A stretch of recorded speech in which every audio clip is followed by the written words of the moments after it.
വിവാഹം എന്ന് പറയുന്നത് ദൈവത്താൽ സ്ഥാപിതമായ സ്ഥാപനമായിരിക്കുമ്പോൾ തന്നെ ഞാൻ വേദപുസ്തകം വായിച്ചു പഠിച്ചതനുസരിച്ച് വിശ്വസിക്കുന്നത് ചൂസ് ചെയ്യാനുള്ള അവകാശം, അതായത് തിരഞ്ഞെടുക്കുവാനുള്ള അവകാശം ദൈവം ഓരോ വ്യക്തിക്കും സ്വതന്ത്ര ഇച്ഛയിൽ നൽകിയിട്ടുണ്ട്.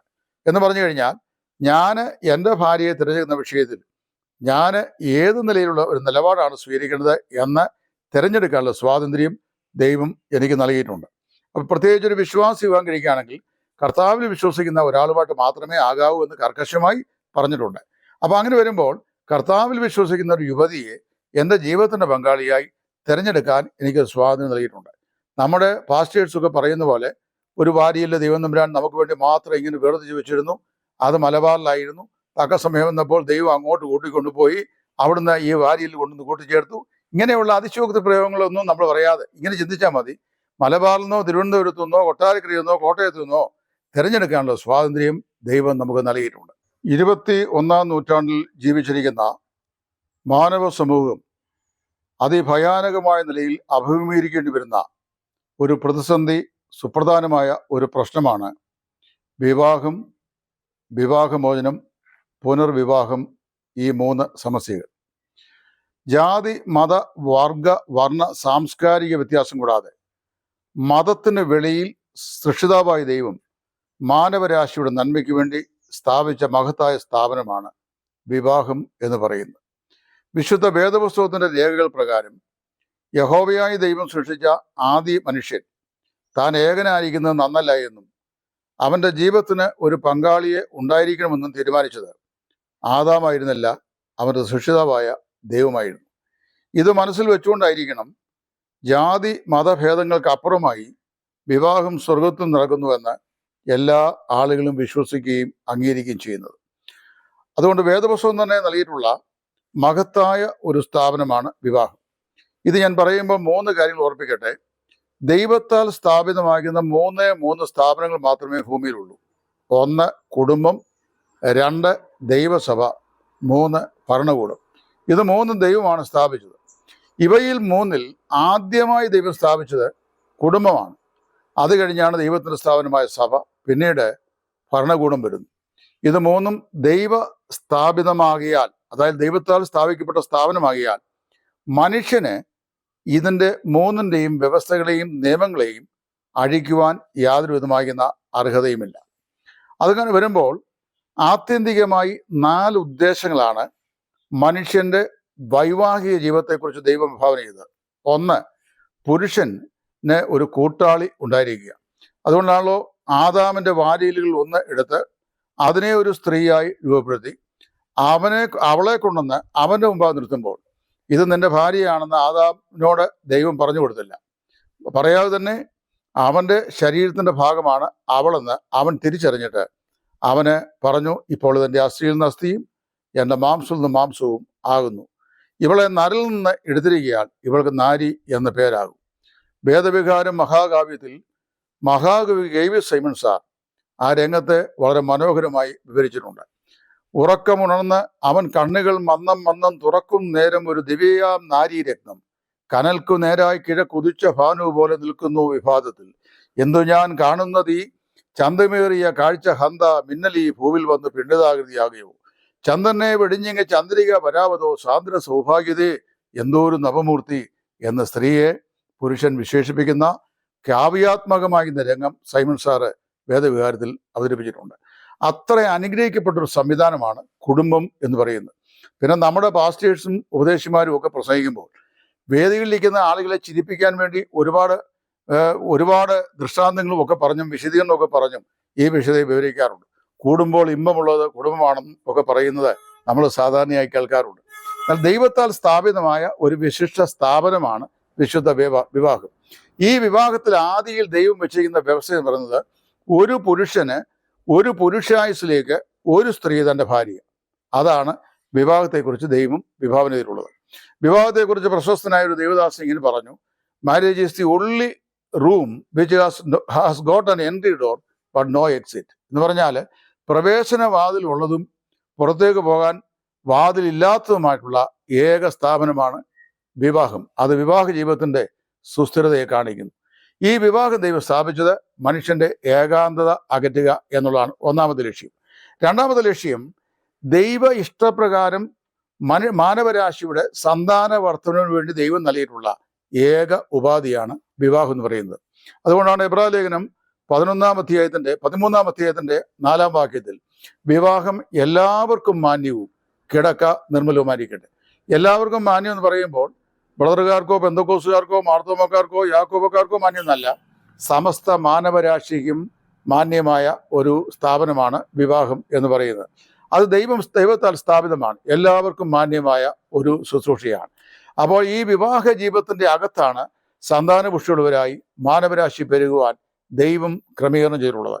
അതുകൊണ്ട് ഇങ്ങനെ ഞാൻ പറയട്ടെ, മാനവരാശിയുടെ സന്താനവർദ്ധനോട് ഭൂമിയിൽ പെരുകി അവർ വർദ്ധിച്ചു വരുവാൻ ദൈവം വിഭാവന ചെയ്ത പരിശുദ്ധമായ സ്ഥാപനമാണ് വിവാഹം എന്ന് പറയുന്നത്.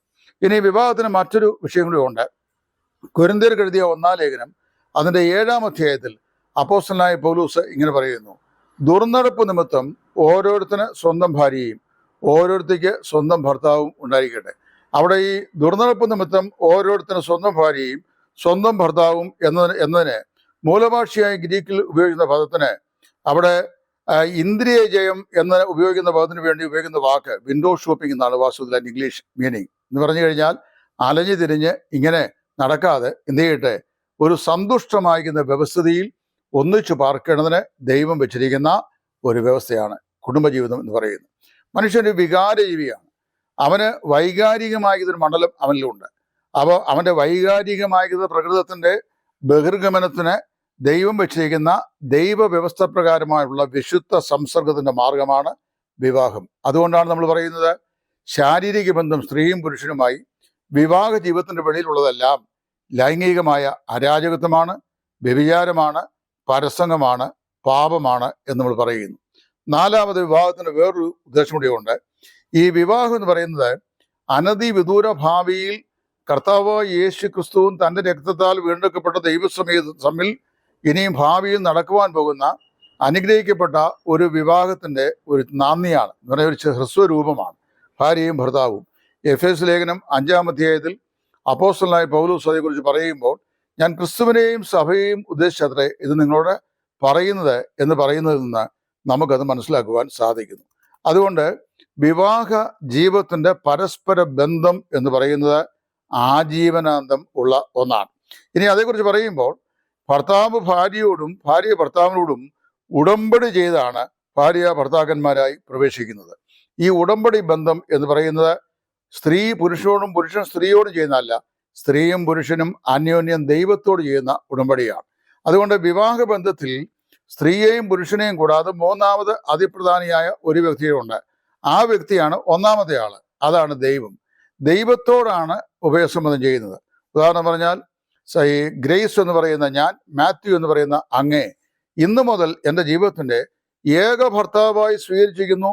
ഞാൻ അങ്ങേ കീഴ്പ്പെട്ട് അനുസരിച്ച് വിധേയപ്പെട്ട് സ്നേഹിച്ചു കൊള്ളാം, ശുശ്രൂഷിച്ചു കൊള്ളാം എന്ന് പറയുമ്പോൾ ത്രിയേക ദൈവനാമത്തിൽ ദൈവത്തോടാണ് ഉഭയസമ്മതം ചെയ്യുന്നത്. അതുകൊണ്ട് ആ പ്രതിജ്ഞ ഒരു പുരുഷനും സ്ത്രീയും ജീവിക്കുന്ന കാലം മുഴുവൻ നിലനിൽക്കുന്നുവെന്ന് വേദപുസ്തകം സ്പഷ്ടമായി പറയുന്നു. ഇനി മറ്റൊരു കാര്യം മനസ്സിലാക്കണം. പല ആളുകളും പറയാറുണ്ട്, വിവാഹമോചനത്തിൻ്റെ വക്കിലെത്തുന്ന പല പ്രശ്നങ്ങളും മനുഷ്യൻ കുടുംബജീവിതത്തിൽ അനുഭവിക്കുന്നു. അങ്ങനെയുള്ള പ്രശ്നങ്ങളുള്ള സാഹചര്യങ്ങളിൽ എന്ത് ചെയ്യും? അപ്പോസ്തലനായ പൗലോസിനോട് കൊരിന്തിലെ വിശ്വാസികൾ 1 കൊരിന്ത്യർ 7-ാം അധ്യായത്തിൽ ചില ചോദ്യങ്ങൾ എഴുതി ചോദിച്ച ചോദ്യങ്ങളൊക്കെ വിവാഹത്തെ സംബന്ധിച്ചായിരുന്നു. ഒരാൾ ചോദിച്ചു, what is your opinion about celibacy, അതായത് വിവാഹം കൂടാതെയുള്ള ജീവിതത്തെക്കുറിച്ചുള്ള അങ്ങയുടെ അഭിപ്രായം എന്താണ്? മറ്റൊരാൾ ചോദിച്ചു, കന്യകമാരെക്കുറിച്ചുള്ള അങ്ങയുടെ അഭിപ്രായം എന്താണ്? വേറെ ഒരാൾ ചോദിച്ചു, ഭർത്താക്കന്മാർ അകാലത്തിൽ മരിച്ചുപോയ യുവതികളായ വിധവമാരെ കുറിച്ചുള്ള അങ്ങയുടെ അഭിപ്രായം എന്താണ്? പിന്നെ വേറെ ഒരാൾ ചോദിച്ചു, ഞാൻ വിവാഹിതനാണ്, എൻ്റെ ജീവിത പങ്കാളിയെ ഉപേക്ഷിക്കുന്നതിൽ അങ്ങ് എന്ന് പറയുന്നു. ഈ ചോദ്യങ്ങൾക്കെല്ലാം കാതലായ മറുപടി അപ്പോസ്തലനായ പൗലോസ് പറയുന്ന അധ്യായമാണ് കൊരിന്ത്യർക്ക് എഴുതിയ 1-ാം ലേഖനം അതിൻ്റെ 7-ാമത്തെ അധ്യായം. അവിടെ അദ്ദേഹം പറഞ്ഞു, അകാലത്തിൽ ഭർത്താക്കന്മാർ മരിച്ചുപോയ യുവതികൾ തങ്ങളുടെ ജഡത്തിൽ പുളച്ചു മതിച്ച് ദൈവത്തോട് വിരോധമായി പാപം ചെയ്യാതിരിക്കേണ്ടതിന് അവരെന്ത് ചെയ്യട്ടെ? വിവാഹം കഴിച്ച് കുടുംബമായി താമസിക്കട്ടെ. 2, സെലിബസി, അതായത് വിവാഹമില്ലാതെ ജീവിക്കുന്ന സന്യാസം, അത് ശരിയാണോ എന്ന് ചോദിച്ചപ്പോൾ പൗലോസ് പറഞ്ഞു, വിവാഹം കഴിക്കാതിരിക്കുന്നത് നല്ലത്. എന്നാൽ അങ്ങനെയുള്ളവർക്ക് ജഡത്തിൽ വളരെ കഷ്ടം ഉണ്ടാകും. എന്ന് പറഞ്ഞു കഴിഞ്ഞാൽ വിവാഹ ജീവിതം ദൈവത്താൽ സ്ഥാപനമായതുകൊണ്ടും മനുഷ്യൻ്റെ സാംസ്കാരികവും കുടുംബപരമായും വൈകാരികവും ആത്മീകവും ശാരീരികവുമായ ബന്ധത്തിൻ്റെ ഒരു സമന്വയം അവർ പരസ്പരം അനുഭവിച്ചറിയേണ്ടതിന് ദൈവത്താൽ ഉണ്ടാക്കപ്പെട്ടിരിക്കുന്ന മാർഗമാകിയാൽ അനിവാര്യമായും വിവാഹം അത്യാവശ്യമാണെന്ന് പൗലോസ് അവിടെ സ്ഥാപിച്ചു. എന്നാൽ വേറെ ഒരു കൂട്ടം ആളുകൾ ചോദിച്ചു, ഞങ്ങൾ വിവാഹം കഴിച്ചിരിക്കുന്നു, ഞങ്ങൾക്ക് ചില ആൾക്കാർക്ക് ഒന്നിച്ച് ജീവിച്ച് മുമ്പോട്ട് പോകാൻ പ്രയാസമുണ്ട്, ഞങ്ങൾ എന്ത് ചെയ്യണം? ഞങ്ങൾ വേർപെടുന്നതിൽ എന്തെങ്കിലും പ്രയാസമുണ്ടോ? പൗലോസ് പറഞ്ഞു, നിങ്ങൾ വിവാഹിതരോ, നിങ്ങൾ വേർപാട് അന്വേഷിക്കരുത്. നിങ്ങൾ വേർപെടുന്നുവോ, മേലാൽ നിങ്ങൾ വിവാഹം കഴിക്കരുത്. നിങ്ങൾ സിംഗിളായി കഴിയണം. ഇതാണ് വിവാഹത്തെ സംബന്ധിച്ച് ദൈവം വെച്ചിരിക്കുന്ന ഫോർമുല. ഈ ഫോർമുല അങ്ങനെ ഇരിക്കുമ്പോൾ തന്നെ ദൈവത്തിൻ്റെ വചനം പറയുന്നു, 1 കൊരിന്ത്യർ 7-ാം അധ്യായത്തിൻ്റെ 15-ാം വാക്യത്തിൽ ഒരു പ്രൊവിഷൻ പറഞ്ഞിട്ടുണ്ട്. ഒരു അവിശ്വാസിയും വിശ്വാസിയും, അത് 2 അവിശ്വാസികൾ തമ്മിൽ വിവാഹം കഴിച്ചു. വിവാഹം കഴിച്ച ശേഷം കുറേ കാലം കഴിഞ്ഞപ്പോൾ ഈ ജീവിത പങ്കാളിയിൽ ഒരാൾ കർത്താവായ യേശുവിനെ സ്വീകരിച്ച് വിശ്വാസിയായി മാറി.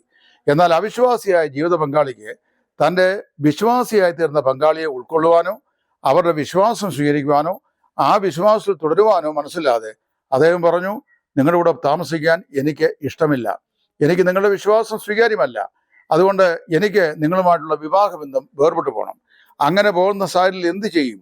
ആ ചോദ്യത്തിന് പൗലോസ് പറഞ്ഞു, വിവാഹിതനാണോ വേർപെടരുത്, ഒന്നിച്ച് പാർക്കാൻ അവൾ ആഗ്രഹിക്കുന്നുവോ കൂടെ പാർപ്പിച്ചു കൊള്ളണം. അല്ല, ആ അവിശ്വാസി വേർപെടുന്നു എങ്കിൽ വേർപെട്ടിട്ട് ഈ കാര്യത്തിൽ സഹോദരനോ സഹോദരിയോ അവരെ തെറ്റുകാരായിരിക്കുന്നില്ല എന്ന് പറഞ്ഞു കഴിഞ്ഞാൽ, വിശ്വാസിനിയായ സഹോദരിയെ അവൾ വിശ്വാസിനിയായി എന്ന കാരണത്താൽ വിശ്വാസം സ്വീകരിക്കാത്ത അവിശ്വാസിയായ ഭർത്താവ് ഭാര്യയായിട്ട് വേണ്ട എന്ന് പറഞ്ഞ് മനഃപൂർവ്വമായി അവളെ ഉപേക്ഷിച്ച് പോയാൽ ഈ വിഷയത്തിൽ ആ പെൺകുട്ടി തെറ്റുകാരിയല്ല, അവളെ രണ്ടാമത് എന്ത് ചെയ്യാം? വിവാഹം കഴിപ്പിക്കാം. എന്ന് പറഞ്ഞാൽ ദൈവഭക്തനായ ഒരു വിശ്വാസിയുമായി അവൾക്കൊരു വിവാഹം ഏർപ്പെടാം.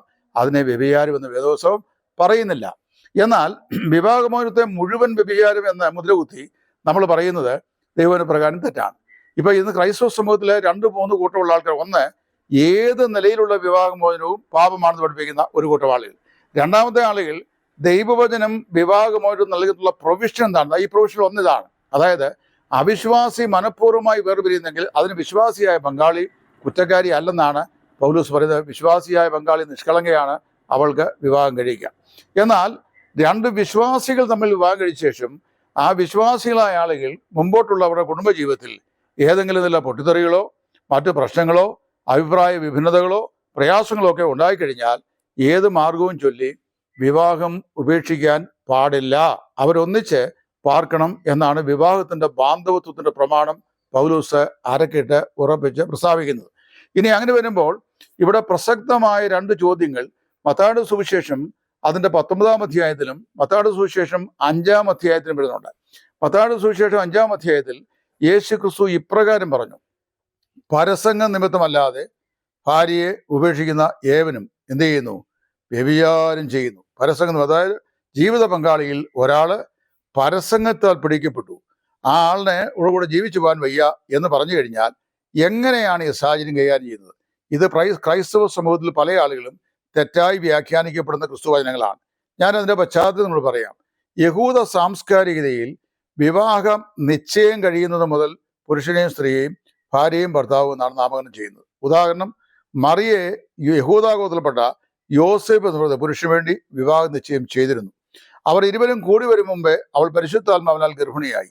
അവൾ ഗർഭവതിയായി എന്ന് കണ്ടിട്ട് താൻ നീതിമാനും അവൾക്ക് ലോകാപവാദം വരുത്തുന്നത് യോഗ്യമല്ലെന്നും യോസേഫ് നിരൂപിക്കിയാൽ അവളെ ഗൂഢമായി അല്ലെങ്കിൽ രഹസ്യമായി ഉപേക്ഷിക്കാൻ ഭാവിച്ചു. ഇങ്ങനെ ഇരിക്കുമ്പോഴാണ് ദൈവത്തിന്റെ ദൂതനായ ഗബ്രിയേൽ അവളിൽ ഉൽപ്പാദിതമായിരിക്കുന്നത് ദൈവത്തിന്റെ പരിശുദ്ധാത്മാവിനാലാകുന്നു, ആകയാൽ അവളെ ഉപേക്ഷിക്കരുത് പറഞ്ഞത്. നമ്മൾ വായിക്കുന്ന യോസേഫ് ഉറക്കമുണർന്നു, ആ രാത്രിയിൽ തന്നെ ചെന്ന് ഭാര്യയായ മറിയെ എന്ത് ചെയ്തു? ചേർത്തുകൊണ്ടു. എന്ന് പറഞ്ഞാൽ വിവാഹ നിശ്ചയം ചെയ്യപ്പെട്ടവരായിരുന്നു. ഭാര്യയെന്നും ഭർത്താവെന്നുമാണ് അവരറിയപ്പെടുന്നത്. അവളെ ഭർത്താവായി കൈക്കൊണ്ടു, അവളെ ഭാര്യയായി കൈക്കൊണ്ടു എന്നാണ് വായിക്കുന്നത്. അപ്പോൾ വിവാഹ നിശ്ചയം ചെയ്യപ്പെട്ട കാലയളവിൽ ചെയ്യപ്പെട്ടത് 10ാമത്തെ വയസ്സിലാണ് ചിന്തിക്കുക. 10ാമത്തെ വയസ്സിൽ വിവാഹ നിശ്ചയം ചെയ്യപ്പെട്ട പുരുഷനും യുവതിയും യുവാവും അവർ വിവാഹിതരാകുന്ന 21ാമത്തെ വയസ്സിലാണെങ്കിൽ 11 വയസ്സിൻ്റെ അന്തരാളമുണ്ട്.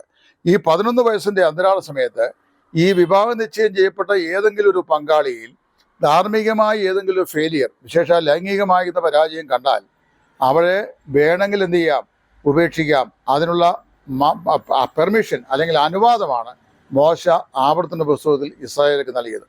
അത് നൽകിയതിൻ്റെ കാരണവും കർത്താവ് പറഞ്ഞു, അവരുടെ ഹൃദയ കാഠിന്യം കൊണ്ടത്രേ അങ്ങനെ പറഞ്ഞത്.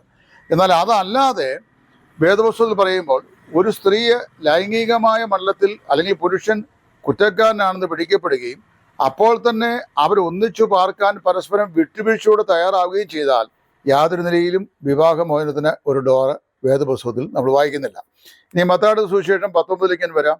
മത്തായി 19 വരുമ്പോൾ പരീശന്മാർ അവൻ്റെ അടുത്ത് വന്ന് ഏത് കാരണവും ചൊല്ലി ഭാര്യയെ ഉപേക്ഷിക്കുന്നത് വിഹിതമോ എന്ന് ചോദിച്ചപ്പോൾ യേശുവോട് പറഞ്ഞത്, സൃഷ്ടിച്ചവൻ അവരെ ആദിയിൽ ആണും പെണ്ണുമായി സൃഷ്ടിച്ചു.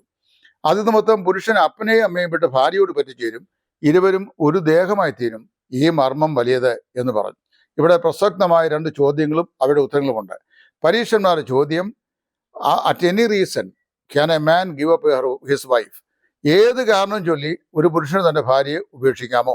അപ്പോൾ യേശു ഉത്തരം പറയുന്നത് ഉപേക്ഷിക്കാമെന്നോ ഉപേക്ഷിക്കരുതെന്നോ അല്ല. യേശു പറയുന്നത് ആദിയിൽ അങ്ങനെയല്ലായിരുന്നു എന്നാണ്. അതായത് മോശ ഞങ്ങൾക്ക് ഒരു വിൽപത്രം എഴുതി, ഉപേക്ഷണപത്രം എഴുതി അവളെ ഉപേക്ഷിക്കാൻ അനുവാദം നൽകിയിട്ടുണ്ടല്ലോ എന്ന് പറഞ്ഞപ്പോൾ മോശയുടെ ന്യായപ്രമാണം നൽകപ്പെട്ട BC 1100 കാലത്താണ്. അത് സീനായ് മലയിലാണ് നൽകിയത്. ക്രിസ്തു പരീശന്മാരുടെ മനസ്സിനെ കൂട്ടിക്കൊണ്ടുപോയത് ഏദൻ പൂങ്കാവനത്തിലേക്കാണ്. ആദിയിൽ അങ്ങനെയല്ലായിരുന്നു എന്ന് പറഞ്ഞാൽ ദൈവം ആദാമിനോട് ഹവ്വായെ യോജിപ്പിക്കുമ്പോൾ ഇത് നിമിത്തം പുരുഷൻ അപ്പനെയും അമ്മയും വിട്ട് ഭാര്യയോട് പറ്റിച്ചേരും, ഇരുവരും ഒരു ദേഹം ആയിത്തീരും, മേലാൽ അവർ രണ്ടല്ല ഒന്നത്രേ, ആകയാൽ ദൈവം യോജിപ്പിച്ചതിനെ മനുഷ്യൻ വേർപിരിക്കരുത് എന്ന് പറഞ്ഞു. അപ്പോൾ ഇവിടെ പ്രസക്തമായ കർത്താവിൻ്റെ മറുപടിയിൽ വിവാഹമോചനത്തിന് യാതൊരു കുഴുതും കർത്താവോടെ പറഞ്ഞിട്ടില്ല. എന്നാൽ ക്രൈസ്തവ സമൂഹത്തിൽ ഇന്ന് വിവാഹമോചന കേസുകൾ വളരെയധികം വർദ്ധിച്ചു വരുന്നുണ്ട്. അതിന് പ്രധാനപ്പെട്ടതായ 3-4 കാരണങ്ങൾ കൂടെ ഞാൻ വളരെ വേഗത്തിൽ ചൂണ്ടിക്കാണിക്കാൻ ആഗ്രഹിക്കുന്നു. വിവാഹം എന്ന് പറയുന്നത് ദൈവത്താൽ സ്ഥാപിതമായ സ്ഥാപനമായിരിക്കുമ്പോൾ തന്നെ ഞാൻ വേദപുസ്തകം വായിച്ചു പഠിച്ചതനുസരിച്ച് വിശ്വസിക്കുന്നത് ചൂസ് ചെയ്യാനുള്ള അവകാശം, അതായത് തിരഞ്ഞെടുക്കുവാനുള്ള അവകാശം ദൈവം ഓരോ വ്യക്തിക്കും സ്വതന്ത്ര ഇച്ഛയിൽ നൽകിയിട്ടുണ്ട്. എന്ന് പറഞ്ഞു കഴിഞ്ഞാൽ ഞാൻ എൻ്റെ ഭാര്യയെ തിരഞ്ഞെടുക്കുന്ന വിഷയത്തിൽ ഞാൻ ഏത് നിലയിലുള്ള ഒരു നിലപാടാണ് സ്വീകരിക്കേണ്ടത് എന്ന് തിരഞ്ഞെടുക്കാനുള്ള സ്വാതന്ത്ര്യം ദൈവം എനിക്ക് നൽകിയിട്ടുണ്ട്. അപ്പോൾ പ്രത്യേകിച്ച് ഒരു വിശ്വാസി വിവാഹം കഴിക്കുകയാണെങ്കിൽ കർത്താവിൽ വിശ്വസിക്കുന്ന ഒരാളുമായിട്ട് മാത്രമേ ആകാവൂ എന്ന് കർക്കശമായി പറഞ്ഞിട്ടുണ്ട്. അപ്പോൾ അങ്ങനെ വരുമ്പോൾ കർത്താവിൽ വിശ്വസിക്കുന്ന ഒരു യുവതിയെ എൻ്റെ ജീവിതത്തിൻ്റെ പങ്കാളിയായി തിരഞ്ഞെടുക്കാൻ എനിക്ക് സ്വാതന്ത്ര്യം നൽകിയിട്ടുണ്ട്. നമ്മുടെ പാസ്റ്റേഴ്സൊക്കെ പറയുന്ന പോലെ ഒരു വാരിയിലെ ദൈവം തമ്പുരാൻ നമുക്ക് വേണ്ടി മാത്രം ഇങ്ങനെ വേർതിരിച്ച് വെച്ചിരുന്നു. അത് മലബാറിലായിരുന്നു. തക്ക സമയം വന്നപ്പോൾ ദൈവം അങ്ങോട്ട് കൂട്ടിക്കൊണ്ടുപോയി അവിടുന്ന് ഈ വാരിയിൽ കൊണ്ടുവന്ന് കൂട്ടിച്ചേർത്തു. ഇങ്ങനെയുള്ള അതിശയോക്തി പ്രയോഗങ്ങളൊന്നും നമ്മൾ പറയാതെ ഇങ്ങനെ ചിന്തിച്ചാൽ മതി. മലബാറിൽ നിന്നോ തിരുവനന്തപുരത്തു നിന്നോ കൊട്ടാരക്കരയിൽ നിന്നോ കോട്ടയത്തു നിന്നോ തിരഞ്ഞെടുക്കാനുള്ള സ്വാതന്ത്ര്യം ദൈവം നമുക്ക് നൽകിയിട്ടുണ്ട്. നമ്മൾ തിരഞ്ഞെടുത്ത് ദൈവനാമത്തിൽ ദൈവത്തെ ചൊല്ലി സത്യം ചെയ്ത് ജീവിത പങ്കാളിയോട് ഉഭയസമ്മതം ചെയ്തു കഴിഞ്ഞാൽ നമ്മൾ ഭാര്യയും ഭർത്താവുമായി മാറ്റപ്പെടുന്നു. മേലാൽ വിവാഹം വേർപെടുന്ന കാര്യം ആലോചിക്കരുത്. സ്പൊറാഡിക്കായിട്ടുള്ള പ്രശ്നങ്ങളോ മറ്റ് കിറുകിറുപ്പുകളോ ഒക്കെ കുടുംബജീവിതത്തിലുണ്ടാവാം. അതില്ല എന്ന് പറയാൻ പറ്റില്ല. മിക്കവാറും എല്ലാ കുടുംബങ്ങളിലും ഉണ്ട്. പരസ്പരം വിട്ടുവീഴ്ചയോടും ക്ഷമാപണത്തോടും സമർപ്പണ മനോഭാവത്തോടും കൂടെ അവയെല്ലാം പരസ്പരം മറന്നും ക്ഷമിച്ചും സഹവർത്തിത്വത്തിൽ സഹകരിച്ച് മുമ്പോട്ട് പോകാനാണ് ദൈവപ്രമാണം പറയുന്നത്. ഇനി നമുക്ക് മാനുഷികമായി ക്ഷമിക്കാൻ പ്രയാസമുള്ള കഠിനമായൊരു പാപം ജീവിത പങ്കാളിയുടെ ഭാഗത്ത് കണ്ടാലും കർത്താവായ യേശു ക്രിസ്തുവിൽ ദൈവം നമ്മോട് ക്ഷമിച്ച പോലെ ക്ഷമിക്കാനുള്ള മനോഭാവം നമ്മുടെ ഹൃദയത്തിലുണ്ടെങ്കിൽ നമുക്ക് സഹകരിച്ചു പോകുന്നതിന് യാതൊരു തകരാറും ഉണ്ടാവുകയില്ല. എന്നാൽ ഇവിടുത്തെ പ്രശ്നം അതല്ല. പ്രശ്നം ഞാൻ പറയാം. ഞാൻ ഇതിനു മുമ്പ് ഒരു വീഡിയോ ഇതേക്കുറിച്ച് ചെയ്തിട്ടുണ്ട്. ആ വീഡിയോയിൽ ഞാൻ സ്പഷ്ടമായി ആ കാര്യം പറഞ്ഞിട്ടുമുണ്ട്. ജീവിതത്തിൽ ചികിത്സിച്ച് ഭേദപ്പെടുത്താൻ കഴിയാത്ത ചില രോഗങ്ങൾ, ഉദാഹരണം പറഞ്ഞു കഴിഞ്ഞാൽ ഭ്രാന്ത്, ഇൻസൈനിറ്റിക്ക് മരുന്ന് കഴിക്കുന്ന ഒരു പെൺകുട്ടി അല്ലെങ്കിൽ ഒരു പുരുഷൻ, ഈ ഇൻസൈനിറ്റിക്ക് മരുന്ന് കഴിക്കുന്ന ഒരു പെൺകുട്ടി അല്ലെങ്കിൽ ഒരു പുരുഷൻ അവൾ മരുന്ന് കഴിക്കുന്നില്ലെങ്കിൽ അവൾക്ക് ശരിയായ നിലയിൽ അവളുടെ ബോധമനസ്സ് നിൽക്കുകയില്ല എന്നുള്ളത് അവളുടെ മാതാപിതാക്കൾക്കും അവൾക്കും അറിയാം. എന്നാൽ ഈ വസ്തുത വെളിപ്പെടുത്താതെ വിവാഹം ആലോചിച്ച് മറച്ചു വെച്ച് നിരപരാധികളായ യുവാക്കന്മാരെ ചതിച്ച് വിവാഹം നടത്തുന്നു. അങ്ങനെയുള്ള വിവാഹങ്ങൾ ദൈവത്താൽ ആശീർവദിക്കപ്പെട്ട വിവാഹമാണോ എന്ന് ചോദിച്ചാൽ അതിന് ഉത്തരം കണ്ടെത്താൻ വളരെ പ്രയാസമുള്ള ഒരു വിഷയമാണ്. കാരണം എന്താണെന്ന് ചോദിച്ചു കഴിഞ്ഞാൽ ഇന്നത്തെ സമൂഹം അഭിമുഖീകരിക്കുന്ന ഏറ്റവും വലിയ പ്രശ്നങ്ങളൊരു പ്രശ്നമാണ്. അത് ആരോട് ചോദിച്ചാലും പറയും. ഞാൻ സോഷ്യൽ മീഡിയയിൽ ഈ വിഷയം സംസാരിക്കുമ്പോൾ വളരെ ശക്തമായി പല ആളുകളോട് ചോദിച്ചിട്ടുണ്ട്, ഞാൻ അതിൻ്റെ ഉത്തരം പറഞ്ഞിട്ടുമുണ്ട്. അപ്പം മാനസിക വൈകല്യമുള്ള ഒരു യുവതിയോ യുവാവിനെയോ പ്രസ്തുത രോഗം മറച്ചു വെച്ച ശേഷം വിവാഹം കഴിപ്പിച്ചിട്ട് ഇത് ദൈവം നടത്തി കൊടുത്തതാണ് എന്ന് പറഞ്ഞാൽ നമുക്ക് സ്വാഭാവികമായി അത് അംഗീകരിക്കാൻ ബുദ്ധിമുട്ടുള്ള ഒരു വിഷയമാണ്. അപ്പോൾ ചില ആളുകൾ എന്നോട് ന്യായം ചോദിക്കാറുണ്ട്, വിവാഹം കഴിച്ചതിൻ്റെ പിറ്റേ ആഴ്ച ഭ്രാന്ത് പിടിച്ചാലോ? അത് ദൈവഹിതം. അത് ഒരാൾ വിവാഹത്തിന് ശേഷം ഒരാഴ്ച കഴിഞ്ഞപ്പോൾ ആളിന് മാനസിക രോഗം ഉണ്ടായാൽ അത് ദൈവം അനുവദിച്ചത് നമുക്ക് അംഗീകരിക്കാം. എന്നാൽ അതിനു മുമ്പ് ഭ്രാന്തുള്ള ഒരാളെ മറച്ചു വെച്ചിട്ട് വിവാഹം കഴിപ്പിച്ചിട്ട് ഇത് ദൈവം അനുവദിച്ചതാ എന്ന് പറയുന്നത് നമുക്ക് സാമാന്യ ബുദ്ധിക്കും യുക്തിക്കും അംഗീകരിക്കാൻ കഴിയാത്ത വിഷയമായിട്ടിരിക്കുന്നു. അപ്പം മാറാരോഗങ്ങൾ ഇത് തന്നെയല്ല, ക്യാൻസർ രോഗിയായ ഒരാൾ, അപ്പം ക്യാൻസർ രോഗത്തിന് ചികിത്സ ചെയ്യുന്ന ഒരാൾ തനിക്ക് രോഗമില്ല എന്ന് പറഞ്ഞ് തന്നെ ആ നിലയിൽ തൻ്റെ ഒരു ജീവിത പങ്കാളിയോട് കബളിപ്പിച്ച് വിവാഹം കഴിച്ചിട്ട് അത് ദൈവഹിതത്താൽ നടന്നു, യഹോവയാൽ സംഭവിച്ചു എന്ന് പറഞ്ഞാൽ ദൈവം ആ കാര്യം അറിഞ്ഞിട്ടുണ്ടോ എന്ന് എനിക്ക് സംശയമുണ്ട്. ഞാൻ അങ്ങനെയാണ് അതിനെ മനസ്സിലാക്കുന്നത്. പക്ഷേ ഒരു വസ്തുത, ക്രൈസ്തവ മണ്ഡലങ്ങളിൽ അല്ലെങ്കിൽ ഇനി ക്രൈസ്തവ മണ്ഡലങ്ങൾക്ക് വെളിയിൽ പോലും വിവാഹം ഒരു ആയുസ് മുഴുവൻ ഒന്നിച്ച് സ്ത്രീയും പുരുഷനും പാർക്കേണ്ട ഒരു കർമ്മമാകിയാൽ യാതൊരു വിധമായ ഇത്തരം ചതിവുകളോ വഞ്ചനകളോ കള്ളത്തരങ്ങളോ മറച്ചു വെച്ചിട്ട് ഒരു വിവാഹബന്ധത്തിലേക്ക് പ്രവേശിക്കാൻ പാടില്ല എന്നുള്ളതാണ് അതിലെ ഏറ്റവും അതിപ്രധാനമായ ഒരു വിഷയം. അതുപോലെ തന്നെ മറ്റൊരു പ്രതിഭാസം വായിച്ചിട്ടുണ്ട്. ഇപ്പോൾ വിദേശ രാജ്യങ്ങൾ, അമേരിക്കൻ ഐക്യനാടുകൾ പോലെ കാനഡ പോലുള്ള സ്ഥലങ്ങളിലൊക്കെ പോയിട്ടുള്ള അപൂർവം ചില ആളുകൾ അവിടെ ഭാര്യയോ ഭർത്താവിനോ സ്വീകരിച്ചിട്ട് നാട്ടിലുള്ള മാതാപിതാക്കളെ തൃപ്തിപ്പെടുത്താൻ ഇവിടെയും വന്ന് കല്യാണം ആലോചിച്ച് നടത്തി കല്യാണം നടക്കുന്ന സംവിധാനങ്ങൾ കണ്ടിട്ടുണ്ട്. അപ്പോൾ അവർക്ക് ഓൾറെഡി അവിടെ ഭർത്താവോ ഭാര്യയോ ഉണ്ട്. അപ്പോൾ ഈ വിവാഹത്തെ വിവാഹമായി അംഗീകരിക്കാൻ സാധിക്കുമോ എന്നുള്ളതാണ് വേറൊരു ചോദ്യം. അപ്പം ഞാൻ മനസ്സിലാക്കുന്ന പ്രമാണം അനുസരിച്ച് അവൾ ഒരു പുരുഷൻ്റെ കൂടെ താമസിക്കാൻ ആരംഭിച്ചെങ്കിൽ, അല്ലെങ്കിൽ ആ പുരുഷൻ്റെ സ്ത്രീയോട് താമസിക്കാൻ ആരംഭിച്ചെങ്കിൽ അവൻ ഓൾറെഡി വിവാഹത്തിലായി കഴിഞ്ഞു എന്ന് പറഞ്ഞാൽ അവർ കുടുംബജീവിതത്തിലായി കഴിഞ്ഞു. കുടുംബജീവിതത്തിലായി കഴിഞ്ഞവൻ നാട്ടിൽ വന്ന് വേറൊരു പെൺകുട്ടിയെ വിവാഹം കഴിച്ചാൽ അങ്ങനെ വ്യവസ്ഥ വിശുദ്ധ വേദപുസ്തകത്തിലില്ല. അവിടെ നിഷ്കളങ്കയായ പെൺകുട്ടിയെ ചതിക്കുകയാണ് ചെയ്യുന്നത്. അപ്പോൾ ആ രംഗത്തും എന്ത് ചെയ്യാം? ഈ നിഷ്കളങ്കയായ പെൺകുട്ടിയെ വേണമെങ്കിൽ എന്ത് ചെയ്യാം? വിവാഹം കഴിക്കാം. പക്ഷേ അവൾ പറയുക, ഞാൻ വിവാഹത്തെ സംബന്ധിച്ച് അറച്ചുപോയി, എനിക്ക് ഇനി ഒരു വിവാഹം വേണ്ട, ഞാൻ ജീവിതകാലം മുഴുവൻ ഏകാഗിയായി കഴിയുവാൻ ആഗ്രഹിക്കുന്നു എന്ന് പറഞ്ഞാൽ അത് അവളുടെ സ്വന്തമായ താല്പര്യം. അപ്പം വാസ്തവത്തിൽ ഇങ്ങനെയുള്ള മറച്ചു വെച്ച് നടത്തപ്പെട്ട അപകടത്തിലകപ്പെട്ട പല വിവാഹങ്ങളും വിവാഹ ബന്ധങ്ങളും അതേ തുടർന്നുള്ള അപകടങ്ങളുമുണ്ട്. മൂന്നാമത് മറ്റൊന്ന് ഞാൻ പറയാം. വിവാഹമോചനത്തിലേക്ക് വഴിതെളിക്കുന്ന വേറൊരു പ്രശ്നമാണ് ജീവിതത്തിലെ കഞ്ചാവ്, മരിജുവാന, MDMA തുടങ്ങി വിദേശ മദ്യങ്ങൾക്ക് അഡിക്റ്റ് ആക്കുന്ന പുരുഷന്മാർ. ഇതറിയാവുന്ന ചില കേസുകളുണ്ട്. മുമ്പ് ഞാൻ വീഡിയോ ചെയ്തതും ഈ വിഷയത്തോടുള്ള അടിസ്ഥാന ബന്ധത്തിലാണ്. അതായത് എനിക്കറിയാവുന്ന ഒരു യുവതി, നിഷ്കളങ്കയായ ഒരു പെൺകുട്ടി, അവൾ BSc നഴ്സിംഗ് പഠിച്ച് ഫൈനൽ ഇയർ കഴിഞ്ഞതേ ഉള്ളൂ. മാതാപിതാക്കൾ വിവാഹം ആലോചിച്ചു. നല്ല സമ്പന്നമായൊരു ഭവനം, കുവൈറ്റിൽ ജോലിയുള്ള ഒരു പയ്യൻ, നല്ല ശമ്പളമുണ്ട്, എല്ലാ സംവിധാനവും ഉണ്ട്. യാതൊരു മുന്നറിവില്ലാത്തൊരു യുവാവിനോട് വിവാഹം കഴിപ്പിച്ചു. പക്ഷേ മുക്കുടിയനായ ചെറുപ്പക്കാരൻ നാഴികയ്ക്ക് 40 വട്ടവും ഈ പെൺകുട്ടിയെ ശാരീരികമായും മാനസികമായും പീഡിപ്പിക്കുക, തല്ലുക, ദേഹോപദ്രവം ചെയ്യുക, കഠിനമായി ഉപദ്രവിക്കുക. ഒരു വിധത്തിലും ജീവിക്കാൻ കഴിയാത്ത സാഹചര്യം വന്നപ്പോൾ അവർ വേർപെട്ട് ജീവിക്കുന്നു. അപ്പം ഞാൻ പറയുന്നത്, ഇങ്ങനെയുള്ള സാമൂഹ്യ വിരുദ്ധമാകുന്ന സ്വഭാവ വൈകൃതങ്ങളുള്ള ഒരുപാട് വിവാഹങ്ങൾ സമൂഹത്തിൽ നടന്നിട്ടുണ്ട്. വിവാഹമോചനത്തിലേക്ക് കാൽച്ചുവട് വയ്ക്കുവാൻ മനുഷ്യനെ പ്രേരിപ്പിച്ച ഘടകങ്ങളായി അവ തീർന്നിട്ടുമുണ്ട്. എന്നാൽ അടിസ്ഥാനപരമായ സ്വഭാവം എന്ന നിലയിൽ വിവാഹം ഒരിക്കൽ മാത്രവും വിവാഹബന്ധം ആജീവനാന്തമുള്ളതും ദൈവസ്ഥാനിൽ ചെയ്യുന്ന പ്രതിജ്ഞ നിത്യതയോളം നിലനിൽക്കുന്നതുമാകിയാൽ ദൈവവചനം വിവാഹമോചനത്തിന് നമുക്ക് അനുകൂലം ആയിട്ടുള്ള വിധി പ്രഖ്യാപനം നൽകുന്നില്ല. എന്നാൽ ഒന്നിച്ച് യോജിച്ചു പോകാൻ കഴിയത്തില്ലെങ്കിൽ വേർപെട്ട് ജീവിക്കട്ടെ എന്ന് സാധാരണയിൽ ഞാൻ പറയാറുണ്ട്. പല ആളുകളും എന്നോട് ചോദിച്ചിട്ടുണ്ട്, ഇനി അവരെന്ത് ചെയ്യണം, ഇങ്ങനെയുള്ള സാഹചര്യങ്ങളിൽ എന്താണ് ചെയ്യേണ്ടത്? അപ്പോൾ ഇങ്ങനെ ചെയ്യുമ്പോൾ, ഇപ്പോൾ കഴിഞ്ഞ രാത്രിയിലും ഒരാൾ എന്നെ വിളിച്ചു. ഒരു ചോദ്യം ഹരിയാനയിൽ നിന്നൊരാൾ ചോദിച്ചാണ്. 2 വിശ്വാസികൾ തമ്മിൽ വിവാഹം കഴിച്ചു. അതിൽ ഒരാൾ ഒരു പാസ്റ്ററുടെ മകളാണ്. പിന്നെ വിവാഹം കഴിച്ച ശേഷം കുറേ കഴിഞ്ഞപ്പോൾ അവർ തമ്മിൽ വിവാഹബന്ധം വേർപെട്ടു. ഇപ്പോൾ അവരെ രണ്ടാമത് ഒരു വിവാഹം ഒരാൾ അതും ഒരു സുവിശേഷൻ ആലോചിച്ച് നടത്തി കൊടുത്തു. അതിനെക്കുറിച്ച് എന്ത് പറയുന്നു? അപ്പോൾ വേദപുസ്തകത്തിൽ 2 വിശ്വാസികൾ തമ്മിൽ വിവാഹം കഴിച്ച ശേഷം അവരുടെ വിവാഹം ഡിസോൾവ് ചെയ്യാനുള്ള വചനഭാഗം നമുക്ക് വേദപുസ്തകത്തിൽ ഇല്ല. എന്നാൽ അതിനുള്ള ഏക പ്രൊവിഷനാണ് ഞാൻ പറഞ്ഞത്. കർത്താവായ യേശു ക്രിസ്തുവിൻ്റെ ടീച്ചിങ് പ്രകാരം പരസംഗവും, പിന്നെ 1 കൊരിന്ത്യർ 7-ാം അധ്യായത്തിൻ്റെ 15-ാം വാക്യപ്രകാരം അവിശ്വാസിയായ സഹോദരൻ വേർപെടുന്നെങ്കിൽ വിശ്വാസ നിമിത്തം ഒറ്റപ്പെട്ടു പോയ ജീവിത പങ്കാളിക്ക് വിവാഹം നടത്തുന്നതിനും തടസ്സമായി യാതൊന്നും പറയുന്നില്ല. എന്നാൽ ഇന്ന് സമൂഹത്തിലെ ഏറ്റവും വലിയ പ്രശ്നമായി അവശേഷിക്കുന്ന ഒരു വല്ലാത്ത സമസ്യ കീറാമുട്ടിയാണ് ഈ വിവാഹമോചനവും പുനർവിവാഹവും എന്ന് പറയുന്നത്. സഭകൾ പോലും മലിനപ്പെട്ടുകൊണ്ടിരിക്കുന്നു ഈ പ്രശ്നത്തിന്റെ പേരിൽ. 1 കൊരിന്ത്യർ 7-ാം അധ്യായത്തിന്റെ 15-ാം അധ്യായത്തിലെ പ്രൊവിഷൻ പലപ്പോഴും ഞാൻ ശക്തമായി പറയാറില്ല. അതിന് കാരണം അറിയാമോ?